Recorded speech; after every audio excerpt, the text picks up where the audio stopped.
Oggi parliamo del camper in inverno. E partiamo subito. Vediamo come vivere al meglio il camper in inverno, perché il camper va vissuto 12 mesi su 12. Anche circondati da neve come noi in questo momento. Prima di partire, allora siamo qui tranquilli, vogliamo andare in vacanza. Cosa devi controllare prima di partire per essere certo di essere attrezzato? Partiamo dalle gomme. Le gomme sono fondamentali. Prima di tutto, siano almeno 4 stagioni, ma ancora meglio quelle col fiocchetto di neve, e siano gonfiate perfettamente. Quasi dappertutto, se monti gomme 4 stagioni, ti sarà richiesto anche di portare con te delle catene da neve, oppure adesso, almeno in Italia, hanno sdoganato l'uso delle calze da neve. Non ancora, se decidi di andare in posti molto estremi tipo la Lapponia, le gomme chiodate ovviamente potrebbero essere la soluzione. Andiamo a parlare invece di che gas ci dobbiamo portare dietro, perché è fondamentale scegliere un determinato tipo di gas. Nelle bombole cosa abbiamo? Noi abbiamo il famoso GPL, che è Una miscela di gas. È una miscela di gas fatta sostanzialmente da 2 gas, sono butano e propano. Il butano è un gas un po' meno nobile, un po' meno lavorato, che costa meno, ma che ha degli enormi difetti. Reagisce male al freddo nel senso che non rimane gas, diventa liquido. Il tuo sistema di pescaggio dalla bombola non riesce a pescare il gas e tu rimani al freddo se basi il tuo sistema di riscaldamento sul butano o su una combinazione di butano e propano. Cioè sostanzialmente se hai un mix nella tua bombola consumerai tutto il propano e ti rimarrà il butano in fondo. Quindi anche se la bombola non ti sembrerà vuota, in effetti sarà inutilizzabile. Ecco perché in inverno devi fare attenzione a comprare bombole che siano 100% propano. Una cosa che ti consigliamo di portare sempre con te per esperienza personale è una pala, anche di quelle ripiegabili. Se non hai la pala, ti consigliamo un bel mestolo da cucina. Se ci è capitato di rimanere bloccati nella neve, di non essere attrezzati, il camper non si muoveva, dovevamo spalare la neve, avevo usato un cucchiaio da minestra. Dobbiamo controllare assolutamente che le nostre batterie o la nostra batteria siano in uno stato ottimale, perché se non è in stato ottimale potresti rischiare di avere dei problemi di notte. Quando accenderai il riscaldamento la batteria va giù e tu non hai più riscaldamento e ti lamenti: ma perché io vado a gas e non vado, perché mi si spegne? Perché alcuni sistemi di riscaldamento che usano il gas, come la truma combi o la truma a gas o il Webasto, i sistemi di riscaldamento a gasolio, hanno all'interno una ventola di sicurezza che per funzionare deve utilizzare corrente elettrica, energia. Altra cosa fondamentale, ricordati soprattutto che se fai libera la batteria ti può durare per un certo tempo, non è infinito. Ricordati che è fondamentale anche calcolare quanta corrente hai bisogno per sapere, soprattutto se fai libera, quanto puoi stare senza essere collegato o senza muovere il camper. Quando andiamo a dormire, fondamentale, il piumone oppure il sacco a pelo invernale, ovviamente. Non capisco perché non vuole usare il sacco a pelo. Perché mi ci strangola la notte, ecco perché non voglio più il sacco a pelo. Noi comunque abbiamo un piumino dell'Ikea con i nostri 2 sistemi di riscaldamento quando fa proprio tanto freddo, e il piumino Ikea, stiamo benone. Sì, finalmente siamo partiti.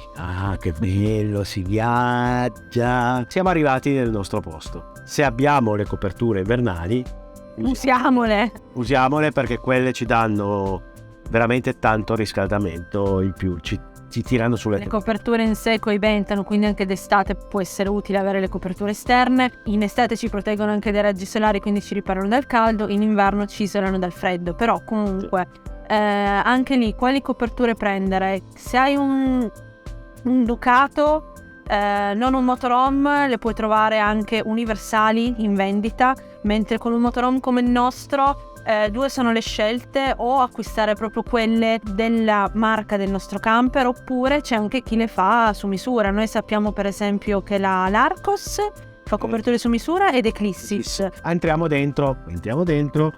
Prima cosa che dobbiamo fare è chiudere assolutamente tutte le bocchette che abbiamo sul nostro mezzo davanti. Questo perché? Perché l'aria arriva dall'esterno e viene buttata dentro ed è aria gelida. Un altro consiglio che ti diamo è mettere il riciclo interno. Questo perché il riciclo interno chiude completamente proprio il passaggio dall'aria esterna. Poi, non nel nostro caso, ma se ci trovassimo in un mansardato con la dinette contrapposta, chiudiamo la cabina di guida. Questo perché? Perché noi isoliamo il punto più freddo di tutto il camper. Con mia nonna dice sempre che se vuoi stare al caldo devi avere i piedi caldi, vero, anche la schiena, ma i piedi soprattutto. Quindi c'è chi isola anche il pavimento mettendo o tappeti ovunque o usa la moquette in camper. Anche lì c'è chi si compra dei metri di moquette, se la sagoma da solo, chi invece si rivolge a un professionista. Sta calando il sole, chiudiamo subito tutti gli oscuranti del camper, tutti, perché l'oscurante, come del resto la copertura esterna, fa da camera d'aria e quindi ci isola ulteriormente. Ma uno degli oblò, cosa dobbiamo fare? Devi lasciarlo un filo aperto, ma proprio un filino, perché sennò ovviamente ti entra freddo. Perché? Perché quando accenderai i tuoi sistemi di riscaldamento, qualsiasi essi siano, l'aria tenderà a seccarsi. Se tu invece fai entrare un filino d'aria, hai quel ricircolo che ti aiuta a mantenere l'umidità necessaria. Oppure, se non vuoi tenere aperto, o ti compri un umidificatore, oppure banalmente metti un bicchiere con l'acqua la sera. Parliamo della cosa più pericolosa che ci può capitare in inverno in campo, che ci si ghiaccino i tubi dell'acqua. Questo è molto molto preoccupante, perché andremo incontro a delle spese veramente grandi. Come possiamo fare per non avere questo problema? Parliamo dei riservatori delle acque chiare adesso. Quando noi andiamo a sciare, usciamo dalle 9 del mattino e torniamo alle 6 di sera.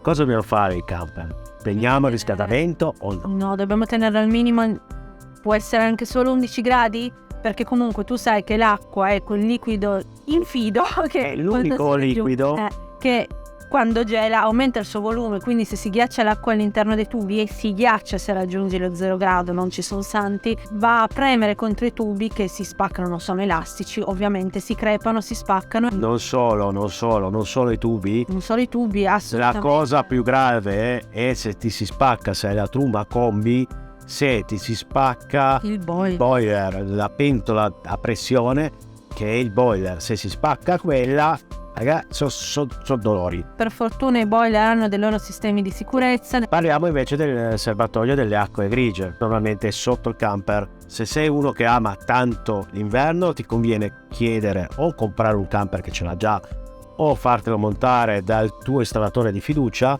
Devi coibentare il serbatoio delle acque grigie. Se non hai queste cose, quello che ti consigliamo noi è scaricare il più possibile. Cosa fondamentale è fare gasolio in montagna, oppure avere del liquido antigelo dietro da aggiungere al gasolio che fai. Perché ti raccontiamo questo? Perché ci è già capitato. Conta che all'interno del carburante c'è una quota di paraffina. La paraffina tende a gelare, se gela va ad occludere magari i sistemi di pescaggio appunto del tuo motore.